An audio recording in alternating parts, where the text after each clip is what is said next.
and four main things we want to go through. The biggest one is the financial tips. I mean, I just would like to give some kind of financial tips in this financial recession area. I am sure most of them is obvious for you, but I think it's useful to remind yourself what kind of opportunities available. The second big part is the federal support. We work together some loan specialists, and we made the team. We made a decent research in this area, and we just share our main takes in this area. The state support, the third biggest topic, we will give some examples in certain supports available in state level. I mean, of course, we don't have a time to go through all of the states, but at least we show some examples for the bigger states, like New York, like California, Illinois, or New Jersey. And the last one is about, I want to refresh your knowledge in terms of the main financial statements we have. I think this kind of knowledge, this kind of understanding is useful when you apply loans, when you apply grants, and then you have this discussion with your bank. So that's why we found it useful. A couple of notes before I jump into the details. As we said, we kept the session relatively small, and we want to encourage everybody to ask questions. There is no stupid question at all. You know, the law is changing day by day, so we cannot promise that we can answer all of the questions, but what we can promise that, you know, we're coming back to you with the answers. As I said, just feel free to ask questions anytime. I am happy to stop the presentation and answer the question if I can. We're generally here to help you guys. As a finance team, we don't have a chance to talk with you or communicate with you and engage with you. So we're kind of really exciting that we have a chance to talk to you. I know that the circumstances is not ideal, but still we feel privileged to talk with our tribe, we talk to our customers. Just a side note, my sister is esthetician also, the same industry back in Europe, in Hungary. And I have continuous communication with them also. So I understand, you know, your emotion, I understand the uncertainty we have, and the communication I have with my sister, I kind of understand what you go through in this period, and all of the small business owners coming through this period. And before I jump into the details, I want to start positively this. When we went through and, you know, make a research on the support, I can say that there is actually a good supports available, not just in state, but in federal level. You know, we had few webinars already with you guys in the last week or the previous week. So there is, if I would like to summarize, there is three big support items what you can apply for. The one probably you heard about it tons of times, that the Paycheck Protection Program, what we call PPP, actually is a loan, but if you use the loan properly, it's working like a grant. There is another one, is the Economic Injury Disaster Loan. This is functioning like the loan, but there is a grant part also, and then unemployment insurance, which is the third one. So this is three options available for you guys. It's available regardless of your size of the business or the type of the business forms, whether you have a sole proprietorships or LLC, these kind of options available. And in my presentation, actually, I'm go through one by one and try to collect all of the information which is relevant for you, which is relevant for your industry. So I think I'm positive in this side, because actually there is a decent support available here in US, especially when I'm talking with other countries back in Europe. I think we are in a good shape. So I know every situation is different, but overall I'm positive. So that's my kind of my introduction. I share my screen. One moment.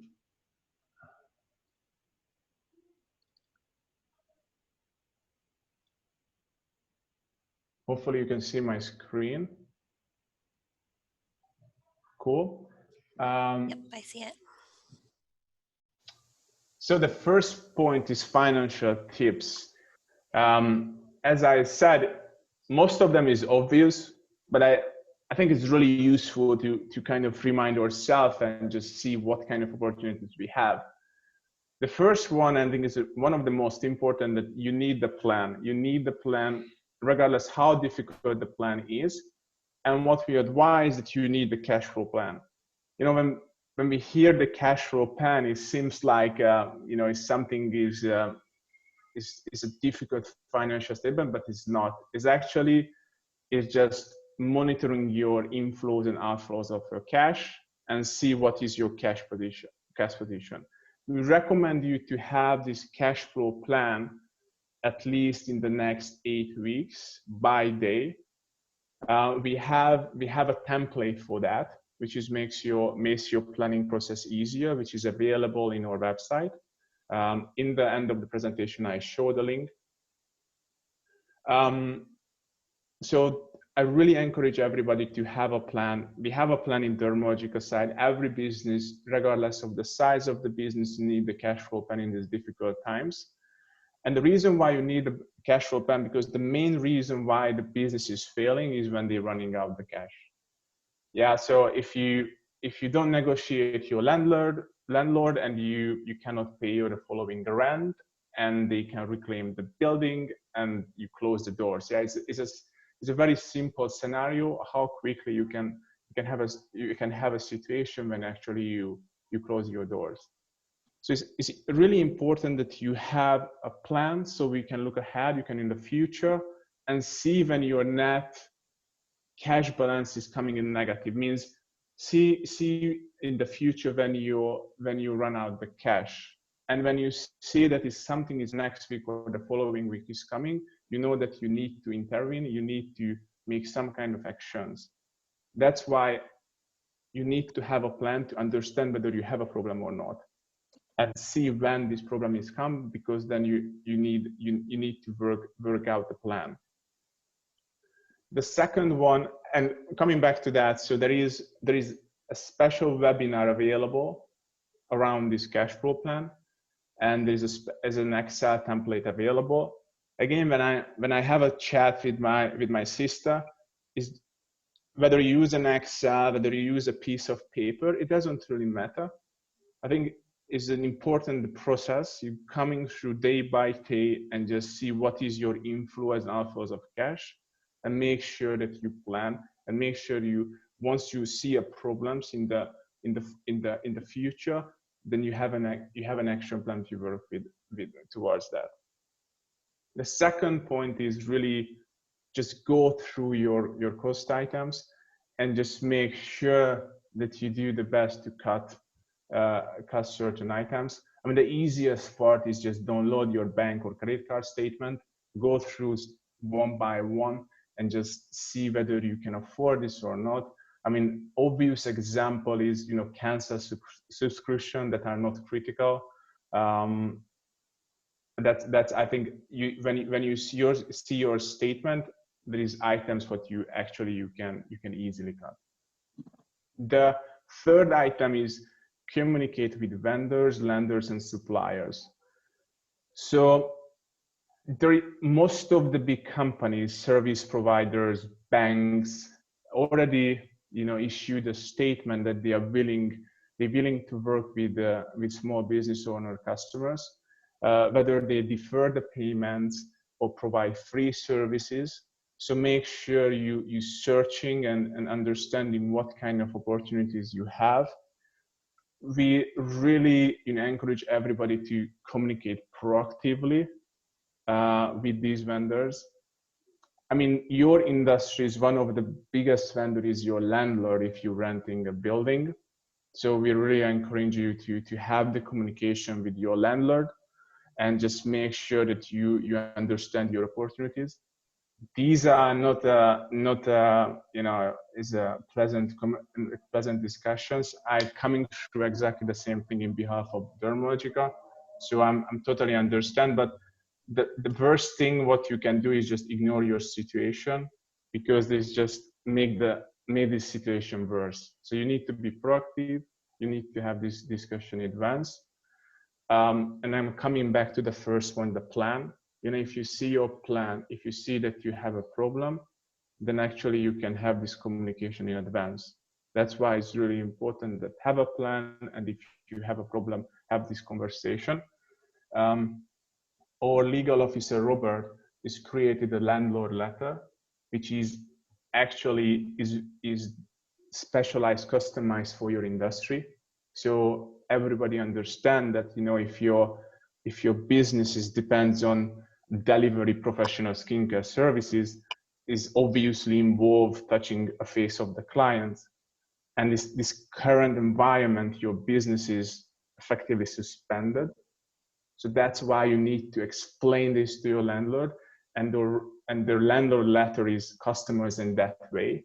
So at least the landlord understand that you have a really difficult situation. So you have a good negotiation starting point. So that's, I really encourage everybody to look at this landlord letter if you're renting.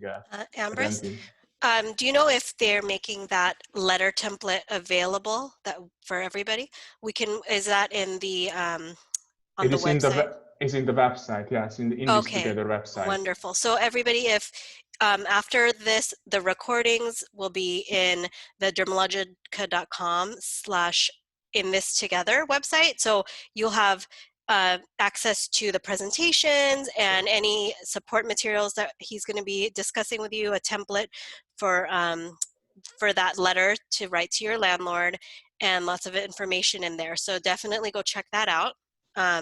After the presentation, we'll try to get this presentation up, and also you can refer to some other of the earlier recordings as well. Yep. The fourth one is really government and state support. The federal government is really, so there's two options available. The one is through the federal government, which is the Paycheck protection program, and another one is the states level. The state level program is not as rich as the federal level ones, but it's still available. So I really encourage everybody that understand what kind of available in state level. As I said, I will give some examples. When we look at all of the states, the structure of the programs is roughly the same. Everywhere, of course, the requirements is different. The size of the grant or the size of the loan is different, but the structure of the support program in each state level is roughly the same. And the main one is the federal government support, which is the Paycheck protection program and then economic disaster and general loans. The main part of the presentation is go through with these points and just give some highlights, which is mainly relevant for you, mainly relevant for your size, mainly relevant for your industry. Get a low interest loan and consider refinancing. Even though you don't have access for these government loans or grant, what you really need to know is the federal government is cut the interest rate to 0% in effort to keep the borrowing cost relatively low. Of course, it doesn't mean that you get a loan in 0%, but at least you understand that the rate of the loan is really, really low. So I encourage everybody to go to the bank, talk with your banker, and just understand whether you can refinance your current debt, but at least you can get a very low interest loan. If you don't have access for the government and state support, obviously these are the best option for you guys. The other point, which is probably aware, you can hold your tax payment. So you have now July 15 to pay any taxes due to 2019. Of course, if you're expecting a refund, then the IRS is process the refunds as business as usual. So if you have some liabilities, I would recommend to just wait and pay July 15. If you have some refunds, then of course you can claim back. Check your insurance coverage. Again, this is kind of is a useful reminder. Some small businesses carry, it's called business interruption insurance, whether it's a standalone policy or is a part of the overall package. Depending on the type of the policies, of course, there is a chance that there is a coverage for this type of losses like this COVID-19 when you have to actually close your doors. So check your insurance. I think it's worth to understand your policy in that way. So overall, if I would like to recap quickly, you need a plan. That's your starting point. You understand whether you have a problem or not in the following 8-10 weeks as a minimum.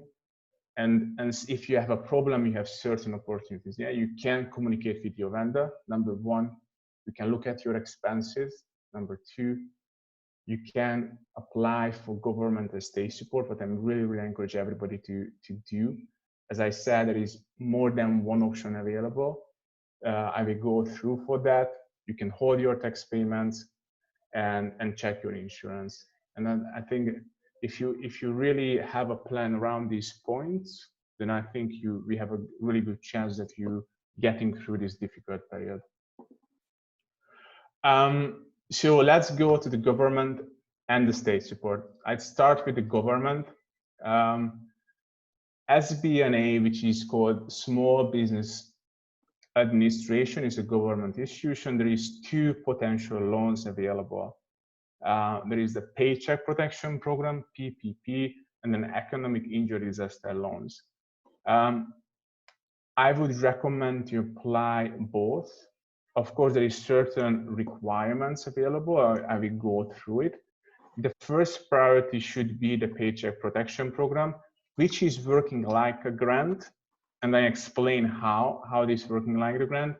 The second one is working like a classic loans. It's still really good conditions, but there is some kind of grant part of it, and I will explain by details. But this is working with the classic loans. The requirement, the application process is longer. The requirement is more strict. A Paycheck Protection Program is more about grants. So let's go to the Paycheck Protection Program first. This is kind of the highlights. The Paycheck Protection Program, the main purpose of that is providing 8 weeks of cash flow assistance for small businesses. So providing an 8 weeks of grant in that way. The main purpose of the loan is maintain and retain workers, maintain payrolls. It's really important because this will come back later. As I said, this is a loan, but if the loan is used properly, then actually can be written off. So it's like working like the grant. As you can read through, is a good conditions. So there is a deferred loan payments in the first 6 months. No fees at all, no personal guarantees. Really important, your business should be operational prior February 15, 2020. And as I said, the loan can be forgiven, and this then is working like a grant. In the following slide, I just coming through certain questions, which is kind of useful to go through it. Who can apply? Everybody can apply. That's a really short answer, which is less than 500 people. Is open for self-employed individuals, open for independent contractors, open for sole proprietorship. So really, even though you don't have an employee and you're self-employed, it's still open for you. When you can apply, and the short answer is open. So it's open last week or 2 weeks ago. So you can apply. Where you can apply, you should go to the existing SBA lender. There is a link we share with you where you can check whether your bank is an SBA lender. what can I say here is most of the bigger banks, nationwide bigger banks, is part of this program. So actually you should go your bank and just check it out. Of course, banks is focusing on existing clients. So if your local bank has not part of this program, then you need to find another options. I would highlight two things here. PayPal is opening this option, so actually you can apply through PayPal. I think it's not opened already, but if your local bank is not an applied SBA lender, then the PayPal option would be open for you, and hopefully is an online application, which makes the life easier. You can try out your local community banks if your bank is not an SBA lender. And there is a company called Fundera. This is an online company. You can see the link, the website link there. What this online company is doing is, this is an aggregator of application. So Fundera receive all of the application from the client through an online website, and they are shopping the lenders and kind of make this connection between the clients and the lenders. Of course, there is a fee attached to it, but I think it's worth, if your bank is not an SBA lender, the Fundera can be an option, or a PayPal can be an option. But I would really encourage everybody, just go through your existing bank, and hopefully they are an existing SBA lender. What can I use the funds for? That's really important. If I coming back to my previous statement, the purpose of this loan / grant is to maintain payroll in these difficult times. So the 75% of this loan is supposed to be used for fund payroll. The 25 is rent, is utility, and interest for mortgage. So four category you can spend: salary, interest, rent, and utility. The majority, the 75% of the loan, should be spent on payroll. If you follow these guidelines, the 100% of the loan is forgiven. So then it's working with the grant. I think the bigger thing is you need to spend the 75%. So the main part will be spent for payroll. I put a tip there. I think it's really, if you get your loan, I think it's really important that you need to separate the bank account, put in the loan there, and just keep track how you spend this money, because after this period, you need to explain your bank how did you spend, because if you don't follow this kind of principles, then your loan will be not forgiven. So I really encourage everybody that keep track of these expenses and just put them in a separate sub account.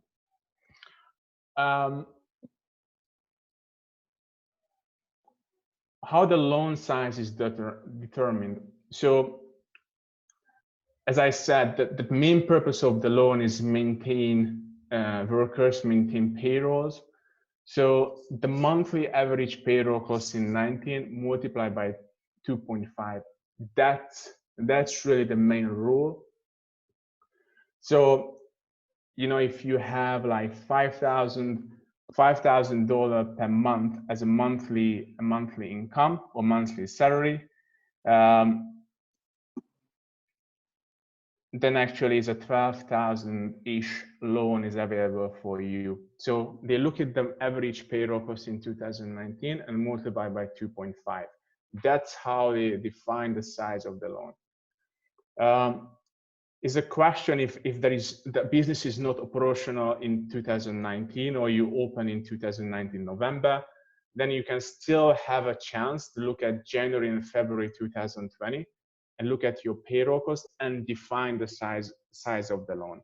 But in the general principle, they look at 2019, see what is your average payroll cost, and then multiply by 2.5. What the payroll cost means. if you have an LLC, and you have employees and you provide W-2 for them, then it's a very simple answer that you need to just look at your W-2, what you provide to the employees, and adding together, and that's your payroll cost. And based on the payroll cost, you get your loans. I think the main question, if you're a self-employed sole proprietorship, what your payroll cost means. In this case, your payroll cost is your net earnings. What the net earnings means, I have a separate session about sole proprietorship, so I will explain to you. But if you have a self-employed sole proprietorship, then the payroll cost is not that obvious. What does it mean? But I will show later. So in salaries includes salaries, wages, commission, trips, taxes, whether it's state and local, all of the benefits, whether it's healthcare benefits. So actually it's cover everything, whether it's salary or salary related. And if you are an independent contractor and sole proprietor, then actually you need just understand that is your net earnings, your net income, which means that your payroll cost. If you have independent contractors and you receive 1099s, then actually you should add these 1099s together and see this is my net income, this is my salary, and you bring this to the bank, and then the bank is defining your loan based on this the summary of your 1099s. That's actually an example we put together. Oh, sorry. So let's say you have a 6,000 income and you have a sole proprietor with no employees, yeah? So you have a $6,000 income every month. Your total payroll cost is 72,000. Obviously, because I put 6,000 every month, your monthly average cost is 6,000. So your potential loan is $15,000. So the 16,000 multiplied by 2.5. What's happening if another option is you have same sole proprietor with no employees, but actually your average monthly income is $10,000 in 2019. So what's happening in this case? There is a cap, 100,000. So the total payroll cost is $120,000. So your total income is $120,000. But the law said there is a 100,000 cap. So in this case, your maximum payroll cost is $100,000. Your monthly average cost is 100,000 divided by 12, which is $8,300,000.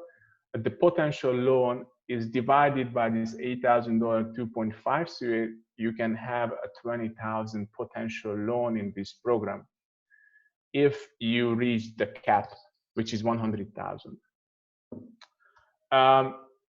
That's an example if you're a sole props with no employees. The second example, actually, when you have the classic payroll in your books. So let's say you provide W-2 to your employees. So you have run an LLC, you have part-timers or full-timers, and you provide W-2. Then you have, like, let's say you have two employees, employee one and employee two. You can see both of them have a different pay schedule. The total payroll cost of these two employees is $150,000 in 2019. Divided by 12 is $12,500. Multiply, so you can get the monthly average cost, and then you multiply by 2.5, you can get the 31,000 potential loan after these two employees. So that's how these things is roughly works. I hope is clear. But your bank should provide the same estimation for you when you're visiting your local bank.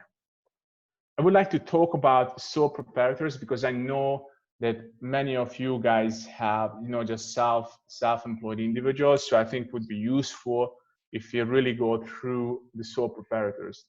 So if you remember, the loan is based on payroll cost, yeah? So your average payroll cost multiplied by 2.5.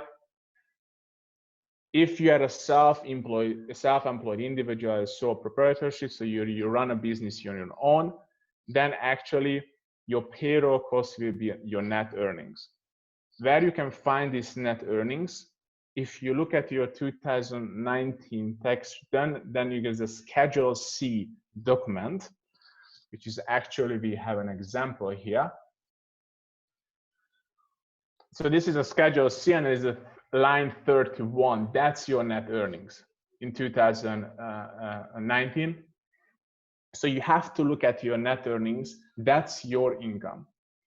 The net earnings, if I would like to translate very simple way, then this is your revenue minus cost. So that's your net profit. And the bank will use this net earnings to define your payroll and define your potential loan. There is a 100,000 cap also. So if your net earnings is more than 100,000, then is unfortunately it doesn't matter. There is a cap for 100,000. You can have an obvious question is like, if you haven't filed your 2019 tax return, how can I define my net earnings? So the good news is filing the 2019 is not essential for this program. So you can still calculate your net earnings, which is really your revenue minus expenses. That's your net earnings. But you have to provide some kind of bookkeepings for your bank to get some kind of proof of it. Yeah. Of course, if you have filed the 2019, then it's black and white. If you didn't, then you have to just have a bookkeeping. Reading through and researching this topic, what I would recommend is somebody should review and sign this bookkeeping. If you have a bookkeeper, then I would recommend you contact with them and just make sure that if you not file the 2019, that you have this net earnings available.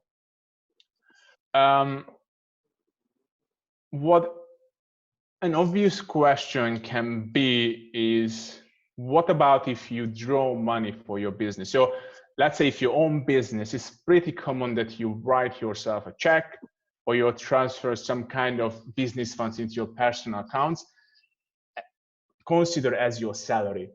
So the law is said that the money draws is not your salary, it's not your net earnings. The net earnings is what you return as a tax return is on the Schedule C. So as I said, the cash movement and the net earnings on your Schedule C is two different things. You are not taxed based on your draws. You are taxed based on your net earnings, which is on the Schedule C. Yeah, so that's an important thing. Other important question we can have that, I run the business my own, but I have independent contractors. So what's happening, you have self-employed, so you don't have employees in a classic, you don't have payroll, but you provide 1099s for your contractors. Yes, the payment made to your contractors are not considered as a payroll in the Paycheck Protection Program. Means if you pay 1099, then the independent contractor eligible to apply independently. So they should apply for this program, but you cannot claim the payments you made to them as a part of your payroll cost. I hope it makes sense. So actually that's what I really want to recap in the sole proprietorships, which is the business is run by you and you don't have an employees. Really important, how can I get my loan forgiven? So in the next 8 weeks, so you apply the loan, you get the loan, and the next 8 weeks, you use this loan to pay payroll, mortgage, rent, utilities. That's number one. There's an 8 weeks of window. It's number two. Number three, you need to spend 75% of the loan on your payroll.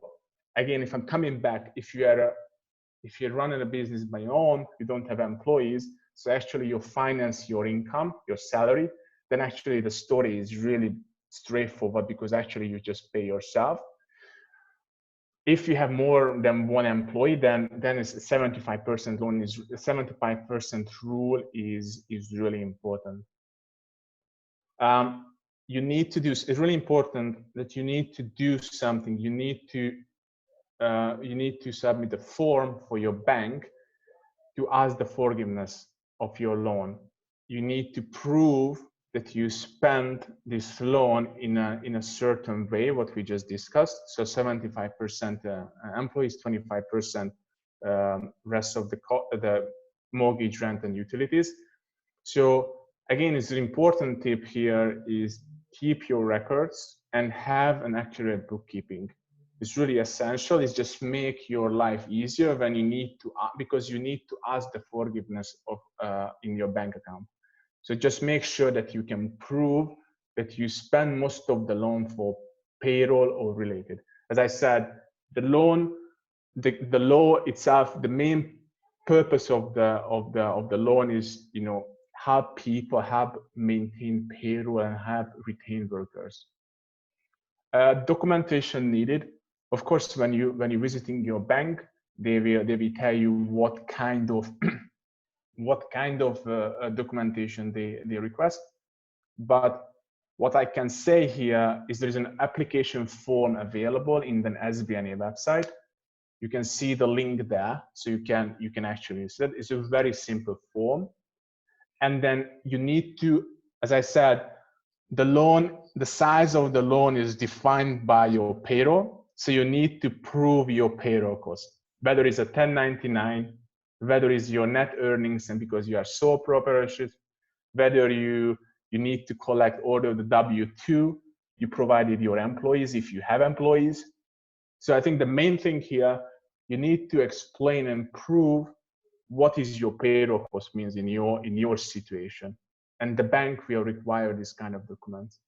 But of course, every bank is different. Probably there is an additional requirement for each bank.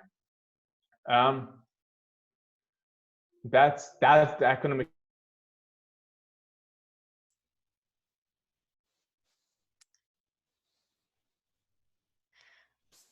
So I don't see any chats in the chat, but Ambrus, I just wanted to see if anybody else had any questions regarding the PPP loans.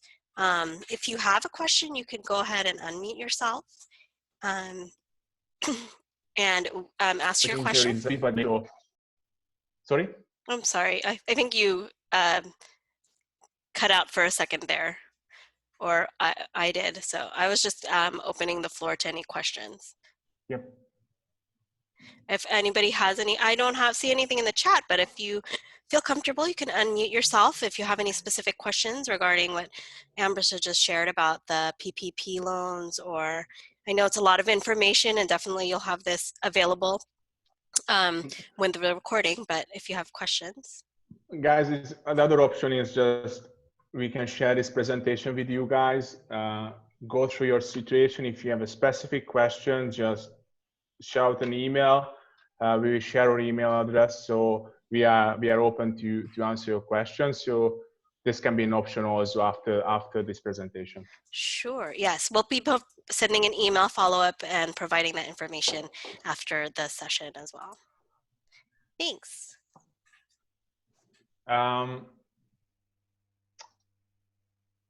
So if I'm go back to the beginning, so two loans available is the Paycheck Protection Program, and another one is EIDL Economic Injury Disaster Loans. So we went through the Paycheck Protection Program, which is I would recommend as a first priority for you guys. The second one is the Economic Injury Disaster Loans. So that's what I want to go through it now. So just go. So the SBA Disaster Loan Program is important thing is mainly serve business owners who are affected by natural disasters. In this case, is the COVID-19. This program is generally running in certain states or areas where the natural disaster is happening. But now the SBA has just rolled out this loan and actually extended the loan for nationwide. So it's available for every state which is affected by the COVID-19 virus. This loan is working as a classic loan. As I said, is required, for example, collateral. So after 25,000 loan, you need collateral. Actually, the interest rate is 3.7%. Comparing the PPP, which is 1% only, so actually it's a higher interest rate. The application process is longer than the Paycheck Protection Program. Actually, you can apply both. You can apply the Paycheck Protection Program, and you can apply the Economic Injury Disaster Loan. And we really recommend to apply both. In this loan, you have a 10,000 grant available. So if you apply, you have an advance grant 10,000, but you don't need to pay back. So actually, this is a really good part of the loan. I just read today that the SBA has introduced an additional measure for this 10,000 grant. This grant will be determined by the number of your employees you have, and each employee has $1,000 grant up to 10 employees. Means if you have 5 employees, then you can get 5,000 grant. So with using this additional measure, the SBA want to make sure that the greatest number of applicants can receive this grant. I think before that, you just get the 10,000, regardless how many employees you have. But now SBA introduce an additional measure, say, it depends on your number of employees, and $1,000 is actually per employee. So that's kind of a new change I just read today morning. That's why I didn't put that yet. You can apply both. Yes, you can apply, but you cannot use the fund for the same purposes. So that's if you use the PPT for payroll, then the Economic Injury Disaster you should pay your other expenses other than the payroll. So if you really compare to these two loans, then what I can say, the application, so the Paycheck Protection Program, you should apply through your local bank. In the Economic Injury Disaster, you should apply through the SBA, so the Small Business Administration website. They really streamline the application process. You don't really need to upload any form. This is actually an online form you have to fill. It's really easy now. It's really streamlined. So I would recommend everybody to check it out. They checking your credit rating. Although I read that even though your credit rating is not a good shape, it still has a chance to get the loan. So they checking it, but as I said, the chance is still there if your credit rating is not really good. As I said, there is a collateral after 25,000, and then after 200,000, your guarantee is needed. The interest rate is 3.75%, so it's not that good as a Paycheck Protection Program. You have a deferred payments for 12 months, which is good. The Paycheck Protection is a deferred payments for 6 months. So you don't need to pay your interest. And the term loan is not exceed 30 years. So it's between 15 and 30 years. As I said, the Paycheck Protection Program is 2 years. This loan is 30 years. As I said, I recommend to apply both. What I read because of the number of application, then probably the processing time is longer now. So you need to be a bit patient about this.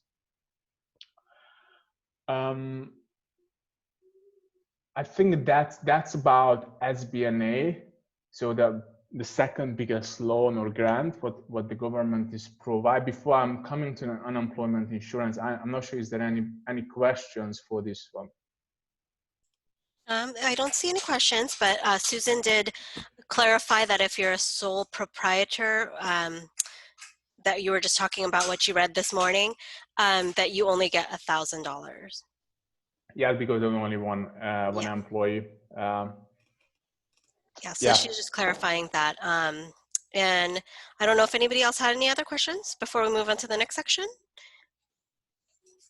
Nope. Okay. Thanks. Unemployment assistance. So if I'm a small business owner, guys, then you have these two really good options available as a loan and grant, and there is a third one is an employment assistance. So if you cannot apply for these, there is still an option available, and it's not just for you, but if you have an employees, then of course is available for your employees. So the CARES Act, what the Congress and the President just signed 2 weeks or 3 weeks ago, this actually introduced three main changes in the current law. The first one is the federal government add additional $600 to your state unemployment insurance. So I just read an article that the average unemployment insurance in state level around $500. It's, of course, is up and down by state. And then you get an additional $600 per week. So overall, you can kind of targeting in a $1,000 range, which is, I think, is a decent support. That's actually is a good option for you or for your employees. One thing, you cannot apply unemployment and paycheck protection program at the same time. So that's really important. So if you choose the paycheck protection program, you finance yourself, you finance your rent, you finance your utility, then you cannot use unemployment. If you run out these 8 weeks, then actually you can still has the option for unemployment. Hopefully this kind of lockdown and this pandemic will disappear in the next 8 weeks. But if not, there is the unemployment insurance is still an option. It's really important, is option for your employees. So even though you have a difficult situation, then you have to temporarily lay off people, at least make sure that they are aware that there is an employment assistance available. The second change is the additional 13 weeks. So most of the state is capped at 26 weeks, but now with the additional 13 weeks, actually there is a 39, almost 40 weeks of cover, which is, again, is a good point. And then unemployment benefits is rolled out for self-employed and contractors people. So it's not just the classic workers in that sense. Self-employed and contractors is part of this unemployment assistance. So this is the three main changes, but I think you need to be aware. Actually, I just put New York and New Jersey here. We had a separate webinar for these guys. I think it's just, every state is different. This is about the state level unemployment assistance. As I said, the average level in the United States, $500, is up and down by each state. What we can say is, there is certain requirements you need to meet to apply for unemployment. The first one is you must be able to work, as I think it's true for most of the state. The second one is you must unemploy through not your fault. Yeah, that's an obvious requirement, which is, because we're given this current situation, is true. And you need to meet certain financial requirements to be eligible for unemployment insurance. Is each of the state defined the financial requirements. For example, New York said that you need wages at least 2 of the 4 calendar quarters in the previous period, and you have to earn at least $2,600 in this quarter. So, but this can be different state by state. The team did a research for New York, New Jersey, California, Illinois, and I think is available in this presentation. So I encourage you to go through it. This is for state programs for small businesses. Again, it's just New York and New Jersey. but you can see the same kind of support available all of the states. There is a dedicated loan, small business loan for small businesses. In New York, you can see is loan available less than 100 employees. Zero interest loan, which is really good, and up to $75,000. So actually, the PPP is less than 500 people. This is less than 100. So actually, it's really focusing on the small businesses. New Jersey, you can see actually a grant available. So small and medium-sized businesses that employ less than 10 people. So actually, it's really, really small businesses. They provide grants for covering payroll. I mean, they're just examples. I think what I would do in your shoes is go through your state website and see what kind of programs available for small businesses, because available. Probably as not as rich as the federal state programs, but I think it's worth to consider it, especially if you don't have access for this federal government program. So go to the website and check it out. In this presentation, you can find backgrounds for the bigger states. That's really the state level. So state level is the uninsurance is still coming through the state level, but the federal government add additional $600. So that's why you need to check your unemployment insurance in the state website and check the state programs for small businesses. Again, every website, every state has a really good and open website with really good resources.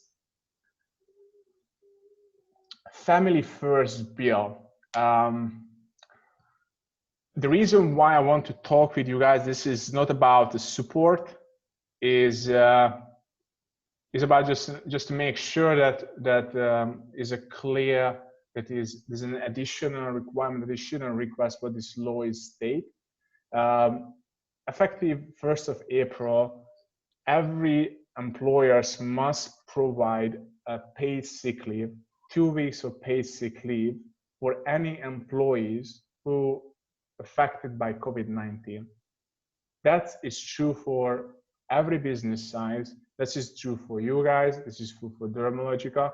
This is not an optional. This is in the law. So we just would like to make sure that it's useful to remind everybody that actually there's a new requirements for every businesses. So if your employee is affected by COVID-19, you need to provide a 2 weeks paid sick leave. If your employee is not directly affected by COVID-19, but they should provide care for the family members because they are affected by COVID-19, then you still need to pay a 2 weeks paid sick leave, but just the 2/3 of their salary, so the 66% of their salary. And if your employee is not able to work because they have to, take care of the kids because of the school closures, then you have to provide up to 10 weeks extended leave, and the rate is still the 2/3 of their existing regular rate of their salary. So it's not about support, it's not about the grant, it's not about loan, but I think we found useful to kind of have a clear understanding that this is we need to follow the law. And this is true, as I said, it's true for Dermalogica, it's true for you guys. Actually, the government provides support to do that. So they provide a tax credit for all wages. So if you have an additional cost related to this paid sick leave because your employees is unfortunately affected by COVID-19, then the government is provide the tax credit for all wages. What this tax credit means is actually every pay period you withhold a certain amount of your employee earnings to be used for federal taxes. So let's say if you're required to deposit $10,000 for your payroll taxes, but you paid, this is a quarterly payment for the federal government, but you paid $8,000 for pay sick leave. So actually you deposit only 2,000.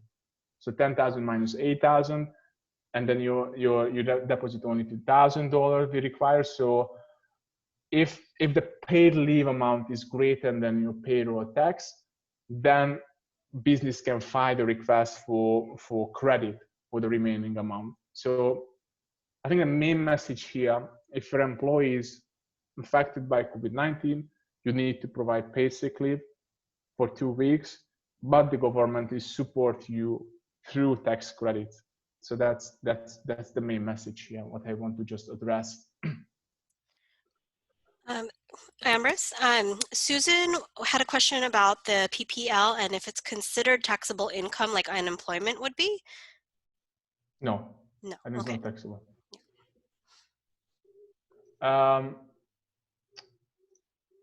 Financial statement. This is the last point I want to just discuss with you guys. So as I said, this is just useful definition. You need to aware if you have conversation with your bank or your bookkeeper or your SBA directly. So there's three main financial statement. The one is the income statement. So the income statement, in other words, profit and loss statement, is just collecting all of your business revenues and expenses over a time period. Again, if you are a sole proprietorship and you have to apply your paycheck protection program, the revenue minus expenses, this is your net earnings, and this is when you define your payroll cost. So that's why it's really important. The income statement actually is the way to define your net earnings, and the net earnings define your payroll, and the payroll define the size of the loan. So that's the flow you need to just look at it. The cash flow, again, is just inflows and outflows. Really good material and webinar available in our website with the template. This is my first one when I said, before do anything, let's have a plan. Let's look at the future. Let's see whether I have a problem. But first of all, you need the cash flow plan to understand your problem. Balance sheet is a really important statement again. This is actually illustrates, balance sheet is a picture about your business net worth. So it's just listed all of your assets, all of your liabilities, and all of your owner equities in a particular point of time. So it's a snapshot of your business net worth. So this is the three main financial statement. We uploaded some kind of examples of balance sheet if you need. Just check it out in our website, which is the In This Together Dermalogica. I will share this link later. This is useful links. Actually, we found really good documents about support option by state. So this is actually listed all of the states and all of the support. So I would recommend you to check it out. This one, federal support, which is the collect all of the federal loans. This link is available, and the last two is about from our website where you can see these cash flow plans and the webinars related to that. I think we have on time. And actually okay. that's really all I wanted to cover. I'm not sure if you have any questions or. Sure, we've got one from Gabby. She said that her company was created in January 2020, and I believe that she can still apply for the PPP. That's before the cutoff, right? Yes, the cutoff is February 15. Okay, great. So you're still on the before the cutoff, so it's good. The tricky part in this situation that you need to prove your payroll. You know, the payroll is define your loan because you have just only 1 month operation. You need to have some kind of proof that which define your payroll cost, and that's the tricky part if you have just 1 month of operation. Okay, thanks Susan for chiming in there on the chat. So again, if you guys have any other questions, we'll be sending out a follow-up email. It will have everybody's email address on it that you can follow up with any questions that are specific to you, if you have any additional ones. And again, this presentation will be at dermalogica.com/inthistogether. And lots of the materials that he was referring to, templates and such, will be available there. So if anybody doesn't have any other questions, thank you so much for joining us today. And we hope that this information was helpful to you. And we will see you in class. Thank you, guys. Thank you.